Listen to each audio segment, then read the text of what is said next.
Hey guys, wanted to jump on here live tonight. I have had a whole day full of networking. I attended a great women's event this morning and business owners networking event tonight. So full of all kinds of different ideas and conversations. And one of the hot topics has been really like everywhere in all of the networking that I do, in all of the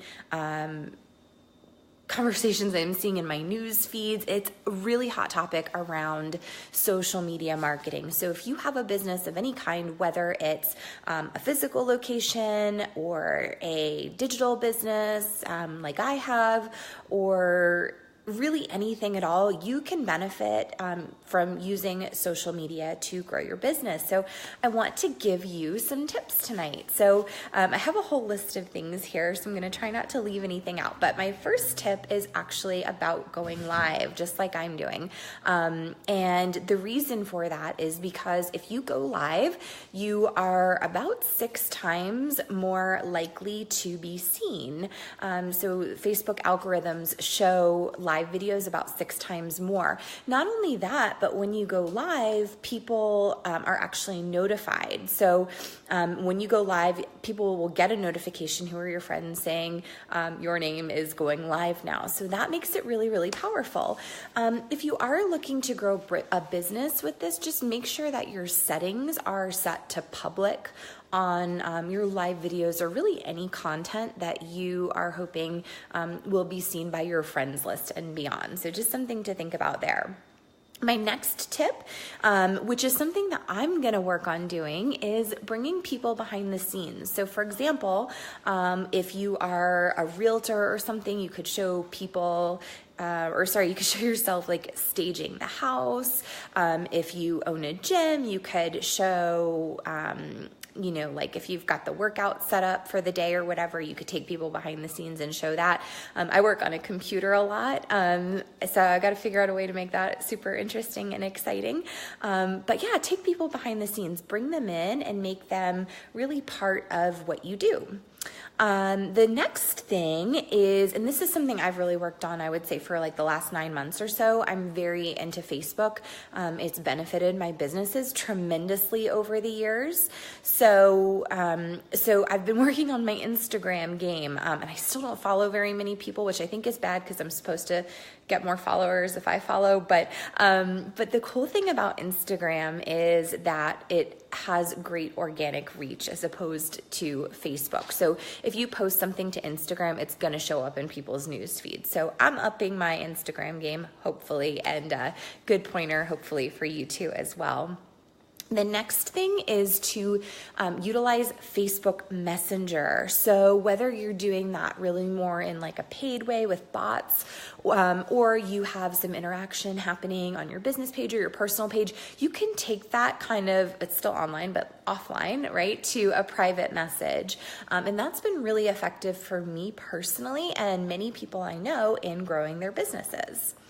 The next thing that I want you to think about is if you look at your personal page or you look at your business page, if you scroll through it, is there 10 times more value than there are sales offers? So if you're selling makeup or skincare or something like that, if I scroll through your news feed, am I going to see all offers and 25% off this and, message me for that? Or am I going to see value added? And this applies to any business. Any business, you have got to add 10 times more value than you make offers. So that's really, really important.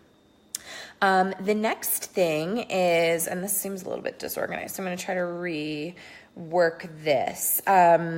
So to add to the value piece, if you do Facebook ads and things like that, one thing that you should think about is spending money on content, not sales. So writing really powerful blog posts and things like that, and actually paying to drive traffic to those blog posts is going to pay off over time for a variety of reasons. There are other things you can do with that.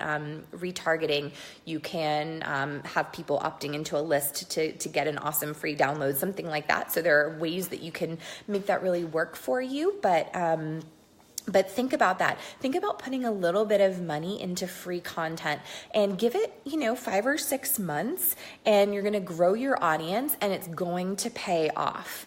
So think about the content that you've put out before and what's gotten a great response. Can you put a little bit of money into driving traffic toward that? Don't always go for the sale is the key. Play the long game with your social media. That is so important in business. When I first started using Facebook ads, probably 2013, the game was very different. There was no competition. It was super cheap. We didn't have all the options that we have today.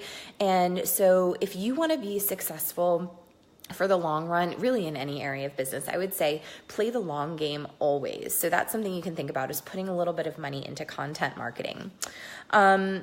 Just a couple more things here.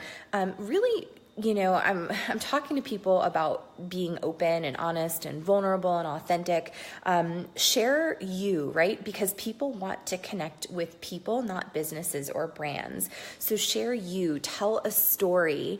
And that's how you're going to build relationships with people online, but you are going to build your brand that way. Let people in, let people connect with you on whatever level you're comfortable with. If you're not comfortable with it at all, start small and you will get more comfortable. I promise. Same thing happened to me. And the last thing that I want to say is I know there's so much information out there and it's so confusing, and there are so many social platforms now that I would say if you feel really overwhelmed by all of this, you always have to have, your big trio is kind of how I would look at it. So your email list, your blog, and whatever social platform you choose. And as I was saying, if you are overwhelmed, pick one and stick with it. And hopefully it's the one that the people you would love to work with are most present on. For me, that's Facebook. So know your people, know your market, and really focus your energy and efforts on there until you are comfortable or have the time to expand to other platforms. So that's just some tips that I wanted to share tonight. I hope they were helpful for you. Let me know in the comments what maybe struck a chord the most, what you might want to put into practice, or maybe something new that you learned. So hope everybody has a great night, and I will catch up with you soon.